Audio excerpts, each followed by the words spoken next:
बंदव गुरुपद कंज कृपा सिंधु नरनूप हरि महामोहतम पुंज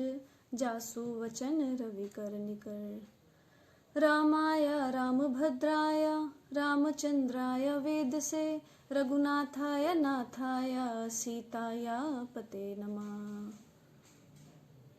सर्वप्रथम अपने गुरु महाराज श्री सच्चिदानंद जी के पावन चरणों में कोटि कोटि वंदन प्रणाम करते हुए और सभी साधुओं को, महात्माओं को, गुरुजनों को बहुत बहुत प्रणाम, और सभी भक्तों को जो भगवत प्रेमी हैं, श्री राम भक्त हैं, शिव भक्त हैं, कृष्ण भक्त हैं, आप सभी का हृदय से अभिनंदन। मैं आशा करती हूँ कि आप सभी कुशल मंगल होंगे और ईश्वर करे ऐसा ही हो। सभी अपने घर पर अपने अपने परिवारों में स्वस्थ हों। सत्संग के जो क्षण होते हैं, एक एक क्षण अतिशय महत्वपूर्ण होता है, क्योंकि जब हम सत्संग में जाते हैं, हरि कथा में जाते हैं, श्रीमद् भागवत जी की कथा में जाते हैं, कहीं भी जाते हैं, तो ये सब जो साधन हैं, ये स्वरूप सिद्धि के, आत्म सिद्धि की यात्रा को पूर्ण करने के लिए माध्यम का काम करते हैं। वास्तव में तो हमारे इस जन्म का हेतु आत्म सिद्धि ही है, अपने स्वरूप की सिद्धि ही है। अपनी जो निजता, जिस परमपिता परमात्मा के हम अंश हैं, उन्हीं में समाना ही हमारे जीवन का हेतु भी है, लक्ष्य भी है और होना भी चाहिए। और ये लक्ष्य होने के साथ साथ हमारा बहुत बड़ा उत्तरदायित्व भी है। श्री भगवान की करुणा के फल स्वरूप उनके प्रेम से, उनकी अतिशय कृपा से इस उत्तम मनुष्य देही को हमने प्राप्त किया है। भगवान की अनन्य कृपा के हम पात्र बन गए। उनके विशेष आशीर्वाद, विशेष अनुकंपा के जब हम पात्र बने, तब ये इस मनुष्य देही की हमें प्राप्ति हुई है। बड़े भाग्य से इस देही की प्राप्ति जीव को होती है, और जो व्यक्ति इसके उत्तरदायित्व को समझता है कि हमारा ये जन्म हुआ, ये क्यों हुआ, इसका हेतु क्या है, केवल संसार में आना, अपने परिवार का पालन पोषण करना, अर्थ को अर्जित करना, आदि आदि कार्यों में समय को बिताना हमारा जीवन का हेतु नहीं है। अपितु अपने धर्म की पूर्ति करते हुए, अपने उत्तरदायित्व को समझते हुए कर्म करना, और साथ ही साथ हमारे जीवन में आत्म अनुसंधान के लिए भी साधन रहने चाहिए। चाहे वह भगवान का नाम संकीर्तन हो, चाहे वह भगवान की कथा हो, चाहे कथा अमृत हो, किसी भी साधन से कैसे भी हम भगवान की जो स्मृति है वह अपने अंतर मन में बनाए रखें। और जिस व्यक्ति के चिंतन में प्रभु श्री राम जी का मुखमंडल रहता है, माँ जानकी के पावन चरणों का ध्यान जिस व्यक्ति के हृदय में रहता है, वह जीव परम सौभाग्यशाली है। जिसको भगवान श्री राघवेंद्र के चरणों से प्रेम हो गया, ये समझ लीजिए कि स्वरूप सिद्धि की यात्रा पर वह चल पड़ा, और निश्चय ही गुरु आशीर्वाद से, गुरु जी की कृपा से, गुरु के आदेश का अनुसरण करके, उनकी आज्ञा का पालन करके और उनके बताए हुए मार्ग पर चल के अवश्य ही एक दिन वह अपने गंतव्य को प्राप्त करेगा। लखनलाल जी ने भी एक बहुत सुंदर बात मानस में कही है, जब गुरु से संवाद हो रहा था कि सखा परम परमारथ एहु मन क्रम वचन राम पद नेहु, कि सभी साधन जो जीव करता है, तो उन सब में जो सबसे उत्तम कोटि का जो परमार्थ है वो एक ही है कि जब हमें श्री राघवेंद्र के चरणों से प्रेम हो जाए, जब हमारा मन उनके चरणों में अनुरक्त हो जाए और संसार के जितने भी भोग हैं, जितने भी ये रिश्ते नाते हैं, जो भी संसार में ये जो नश्वर होने वाले जो नश्वर पदार्थ हैं, जो क्षण भंगुर हैं, जब इनकी दौर्बल्यता हमें समझ में आ जाए कि ये कितने जो है दुर्बल हैं और ये स्वयं नाशवान है, ये देही भी नाशवान है और निरंतर एक एक क्षण काल की ओर ही बढ़ती जा रही है और इससे जुड़े हुए जो भी रिश्ते नाते पदार्थ सब हैं, सब नश्वरता को ही अंत में प्राप्त होने वाले हैं। जब जीव को ये बात समझ में आ जाए तब ये सोचिए कि प्रभु चरणों में फिर उसे अनुरक्ति होगी और संसार में उसे अनासक्ति होगी।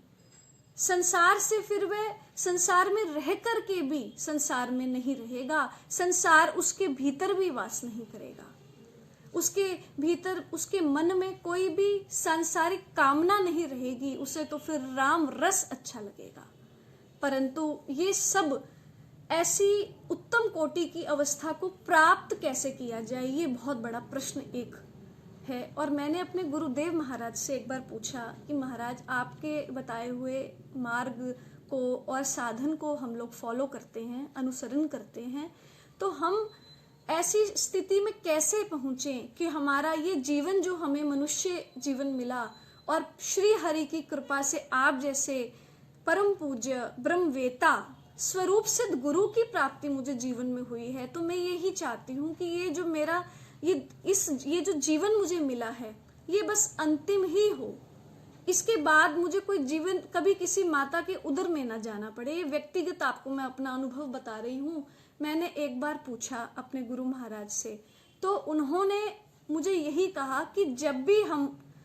कहीं भी कथा में जाएं या कथा को पढ़ें, कथा को सुने, राम कथा हो, श्रीमद् भागवत जी की कथा हो, श्री देवी भागवत महापुराण की कथा हो, शिव कथा हो, कहीं भी हम सत्संग में भी बैठें तो हम एकाग्रचित होकर के ही बैठें।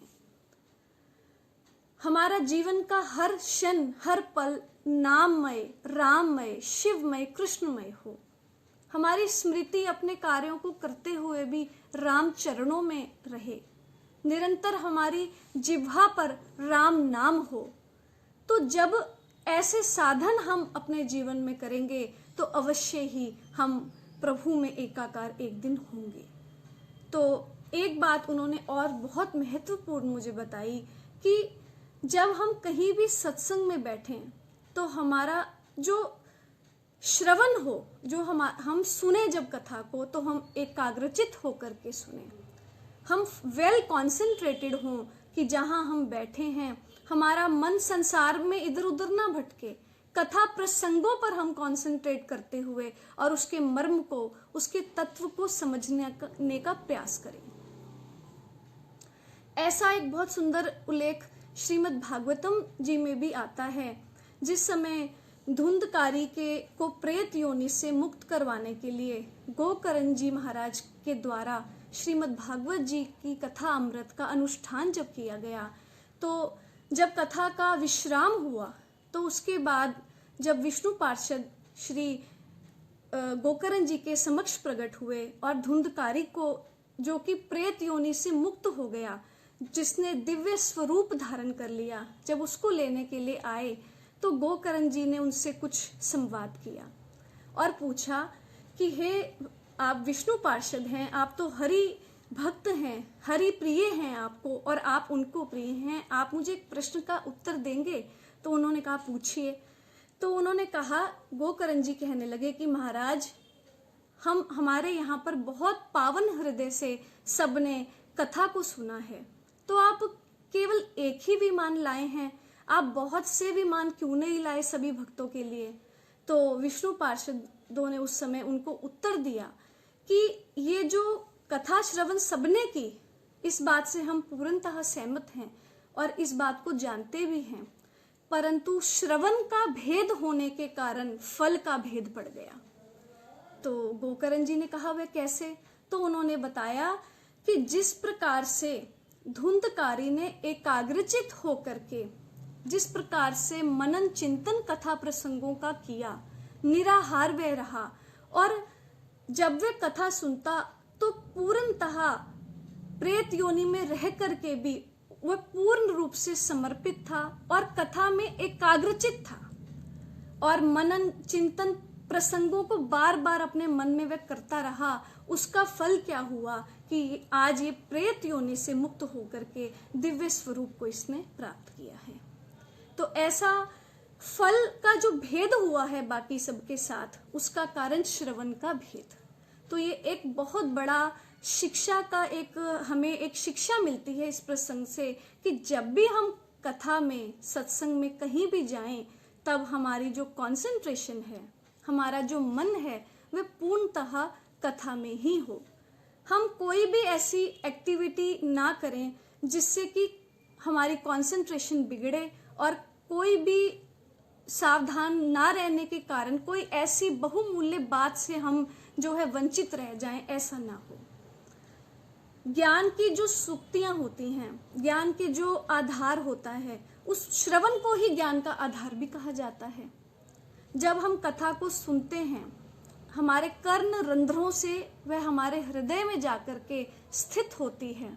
फिर उसके बाद हमारे जीवन का उत्थान होता है, हमारे वैचारिक पवित्रता हमारे भीतर आती है, हमारा चिंतन शुद्ध होता है, हमारी सोच विचारने की शक्ति जो है पवित्र होती है, एक नई चेतना, एक नई स्फूर्ति हमारे पास आती है जब हम कथा को सुनते हैं और कथा प्रसंगों का मनन चिंतन करते हैं। और मनन चिंतन वही व्यक्ति कर सकेगा जो एकाग्रचित होकर के इसे सुनेगा। तो एकाग्रचित होकर के सुनना अतिशय इम्पोर्टेंट है, बहुत ही महत्वपूर्ण है। और एक बहुत सुंदर श्लोक भी भागवत जी में आता है जिसमें उन्होंने 4 कंडीशन बताई हैं कि आपको जब कथा में का कैसे आपको यथार्थ फल प्राप्त होगा कथा श्रवण का। तो उन्होंने एक श्लोक में ये बात कही कि विश्वासो गुरुवाक्येषु स्वस्मिन् दिनत्व भावना मनोदोष जैश्चैव कथायाम निश्चलामति, कि आप जब कथा में बैठें तो सबसे पहले तो आपको अपने गुरु महाराज के बताए हुए श्री वचनों पर संपूर्ण विश्वास हो। संपूर्ण विश्वास के साथ साथ आपके अंदर दीनता का भाव हो, दैन्य भाव हो, आपके भीतर किसी भी प्रकार का कोई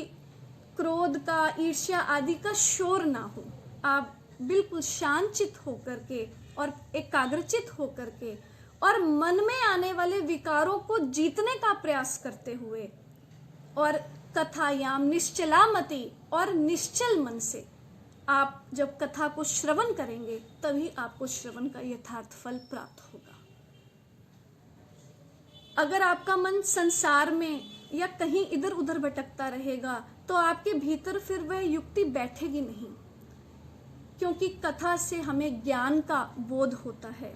हमारे भीतर विवेक की उत्पत्ति होती है, हमारे भीतर का जो अज्ञान रूपी अंधकार है वह मिट जाता है। कथा तो 100 सहस्त्र कोटि सूर्यों के समान है, जो जब हम उसे सुनते हैं और उसके अनुसार अपने जीवन को बदलने का प्रयास करते हैं, आत्म उत्थान की ओर जब हम चलते हैं, तो हमारे जीवन के सभी अंधकार नष्ट हो जाते हैं। जिस प्रकार जब सूर्यदेव भोर में उदय होते हैं तो त्रिभुवन का जो अंधकार है वह मिट जाता है। रवि मंडल देखत लघु लागा, उदय तासु त्रिभुवन तम भागा। उसी प्रकार से जब गुरु महाराज की करुणा से, कृपा से, श्री भगवान की करुणा से जब कथा का, सत्संग का हमें अवसर मिलता है, तो उस अवसर का एक एक क्षण हम अगर उसका लाभ लें तभी हमारा वहां जाना भी सफल है। श्री भगीरथ जी महाराज ने भगवती गंगा को इस वसुंधरा पर उतारने के लिए महान तप किए, उनके पूर्वजों ने भी तप किया। तो राम कथा, शिव कथा, श्रीमद् भागवत जी की कथा का आयोजन जो लोग करते हैं वह भी तो भगीरथ की भांति तप ही करते हैं। ये कथा मंदाकिनी को लोगों के हृदय में उतारने का एक महान तप है, जिसमें उनका श्रम भी लगता है, उनके द्वारा अत्यंत सेवा भी की जाती है, तन की सेवा भी करनी पड़ती है, मानसिक रूप से आपको कई तरह के संकल्प भी कथा के लिए करने पड़ते हैं और अर्थ का व्यय भी इसमें होता है। तो जिसमें इतने सब लोगों का श्रम लगे, एक आयोजन हो, आप समय निकाल करके कथा में पहुंचे, सत्संग में पहुंचे, आपको वहां जाना आपका तभी सार्थक होगा जब आप एकाग्रचित होकर के कथा प्रसंगों का रसास्वादन करेंगे। और रसास्वादन तो वही करेगा जिसने सुना होगा, जिसकी पूरी कंसंट्रेशन, जिसका पूरा मन एकाग्रचित होगा, जिसका मन किसी भी ऐसी एक्टिविटी में इन्वॉल्व नहीं होगा कि आप कथा के प्रसंगों को समझ ना सकें। जिस समय श्री राघवेंद्र ने माता शबरी जी को जब उनके आश्रम में जाकर के उन्हें आशीष दिया, तो माँ ने उनसे, श्री राघवेंद्र से जिस समय नवदा भक्ति का ज्ञान प्राप्त करने के लिए याचना की, तो भगवान ने जो प्रथम वाक्य बोला, प्रथम चौपाई जो तुलसीदास जी ने लिखी, उसमें भी उन्होंने कहा है कि नवदा भक्ति कहूं तो ही पाही, सावधान सुनो धरु मन माही। सावधान चित होने के लिए भगवान ने शबरी मैया से कहा कि आप सावधान चित होकर के इसे सुनिए और अपने मन में इसे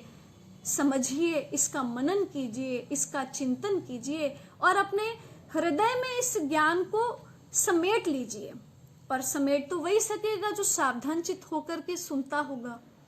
जो कथा में तो बैठा है, फिजिकली तो वो प्रेजेंट है, बट मेंटली वो कहीं और है, तो उसका जाना ना जाना दोनों ही मायने नहीं रखते। तो कथा श्रवण का लाभ अगर हम लेना चाहते हैं, आत्म अनुसंधान की यात्रा, स्वरूप सिद्धि की यात्रा, ब्रह्म में एकाकार होने की यात्रा और उस परम तत्व जो कि सुप्रीम पार है, अगर हम उसमें एकाकार होना चाहते हैं, तो कथा अमृत जब भी हमें प्राप्त हो, हरि कृपा से ही वह प्राप्त होता है। और जब भी हमें प्राप्त हो तो उसका एक एक क्षण, एक एक जो उसका पल है और उसमें जो एक एक ज्ञान की मर्म की तत्व की बात बताई गई है, हम उसको पूर्णतः उसको ग्रहण करें और उसको अपने हृदय में उतारने का प्रयास करें, जिससे हमारा जीवन जो है उच्चतम अवस्था को प्राप्त हो सके और जिससे हमें अत्यंत लाभ मिल सके, इस मनुष्य देही का भी हम लाभ ले सकें, ऐसा हम प्रयास अपने जीवन में करें। तो एकाग्रचित होना परम आवश्यक है, वेल कॉन्सेंट्रेटेड होना परम आवश्यक है और इस जीवन का लाभ लें। ये देही बहुत बड़े भाग्य से इसकी हमें प्राप्ति होती है और सत्संग और संतों का मिलन का जो समय होता है, धन्य घड़ी जब होई सत्संगा, वह तो एक एक घड़ी, एक एक क्षण धन्य है। क्योंकि इस जीवन काल में बहुत थोड़ा समय ऐसा होता है जब व्यक्ति को सत्संग का दुर्लभ अवसर प्राप्त होता है। गिरजा संत समागम सम लाभ न कछुआन, बिनु हरि कृपा न हो वही गावही वेद पुराण। और ये कब संभव होता है? जब श्री हरि की कृपा दृष्टि हम पर होती है। और जब श्री हरि की कृपा दृष्टि हम पर हुई, हमें सत्संग का लाभ मिला, संतों की सनिधि हमें प्राप्त हुई, गुरुजनों का आशीर्वाद हमें मिला, गुरु चरणों की छांव हमें मिली, जो कि संसार की जितनी भी जो दोष हैं, दुराशाएं हैं और बुराइयां हैं, उन सब से बचा करके गुरु चरणों की छाएं ही हमें रखती है। जिस प्रकार एक वृक्ष की छांव में कोई बैठ करके व्यक्ति गर्मी से बचता है, प्रचंड धूप से बचता है, इसी प्रकार गुरु चरणों की छांव में बैठ करके हम संसार के जो संसार को दावानल के रूप में जो अग्नि जला रही है, दोषों की अग्नि, भव रजनी, जो कि दोषों की जो है अंधकार से पूर्ण रात्रि है, जिसने पूरे संसार को भ्रमित कर रखा है, वो सब ये व्यथाएं हमारी तभी दूर होंगी जब हम गुरु चरणों में समर्पित होंगे। और एक बात और इसमें कि जो कथा हम सुनते हैं वह तो जीवन की व्यथा को मिटाने का एक बहुत बड़ा साधन है, तो उसको हम एकाग्रचित होकर के ही सुने और जब भी जाएं तो संपूर्ण अपने आप को स्थिर मन से, स्थिर बुद्धि से हम कथा के प्रसंगों में हम स्टे करें, सुने, मनन करें, उनका चिंतन करें, उनको घर पर लौट कर के भी उन कथा प्रसंगों को हम अपने मन में रिपीट करें, जिससे वो कथा हमारे भीतर उतर सके। श्रवण का जो फल है वो उसी तरह का हमें प्राप्त होगा जिस तरह का हमारा श्रवण होगा। धुंधकारी ने बहुत ही विशेष तरह से श्रवण किया, तो वह पहली बार में जब कथा हुई तो प्रेत योनि से मुक्त होकर के और दिव्य स्वरूप को उसने प्राप्त किया। तो ये एक बहुत बड़ा उदाहरण हमारे सामने है। तो मैं आप सबसे यही कहना चाहूंगी कि जब भी सत्संग में कहीं भी कथा में जाएं तो एकाग्रचित होना सबसे इम्पोर्टेंट है। और अगर हम एकाग्रचित नहीं हैं, हम अपने घर में या संसार में मानसिक जो है रूप से व्यस्त हैं, तो हमारा वहां जाने का भी कोई फायदा नहीं है, हमें उसका कोई भी फल प्राप्त होने वाला नहीं है। तो ये जीवन बहुत छोटा सा है और इस जीवन काल में बहुत ही कम समय ऐसा होता है जब हमें कथा का और सत्संग का अवसर प्राप्त होता है। तो जब भी हमें ये प्राप्त हो तो हम उसका पूर्ण लाभ ले सकें, ऐसा हमें प्रयास करना चाहिए। और श्री भगवान से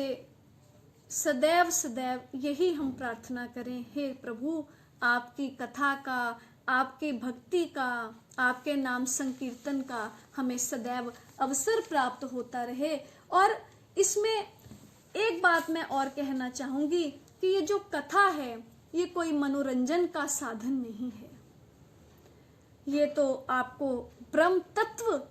का ज्ञान देने का एक बहुत बड़ा साधन है। ये आपको ब्रह्म से एकाकार कराने के लिए एक बहुत ही सुंदर सहज साधन जो हमें कली काल में प्राप्त है। हम नाम संकीर्तन करें, कथा का श्रवण करें, परंतु उसे किसी भी तरह से मनोरंजन का साधन ना बनाएं। मनोरंजन के लिए तो और भी बहुत कुछ है, परंतु जो कथा का समय है वो बहुत इम्पोर्टेंट है, बहुत मुश्किल से हमें प्राप्त होता है। और जब भी प्राप्त हो हम प्रयास करें कि हम उसका संपूर्ण लाभ ले सकें। तो ऐसी मेरी आप सबके सामने प्रार्थना है और मैं आपके सुख के लिए और आपके उज्जवल भविष्य के लिए और सभी संसार में जितने भी लोग हैं सबके लिए मंगल कामना करती हूँ। और श्री भगवान से यही प्रार्थना करती हूँ कि हे प्रभु, अपनी भक्ति का जो आशीष है, अपनी जो आपके चरणों के रज को धारण करने का अवसर जैसे आपने अपने अनन्य भक्तों को दिया है, वैसे भी आप हमें भी प्रदान करें। आपके दर्शन हमें हो, आपकी करुणा कृपा हमें प्राप्त हो, आपकी भक्ति को हम प्राप्त करें। ऐसी प्रार्थना के साथ मैं अपनी वाणी को विराम देती हूँ। आप सभी को जय सिया राम। हर हर महादेव।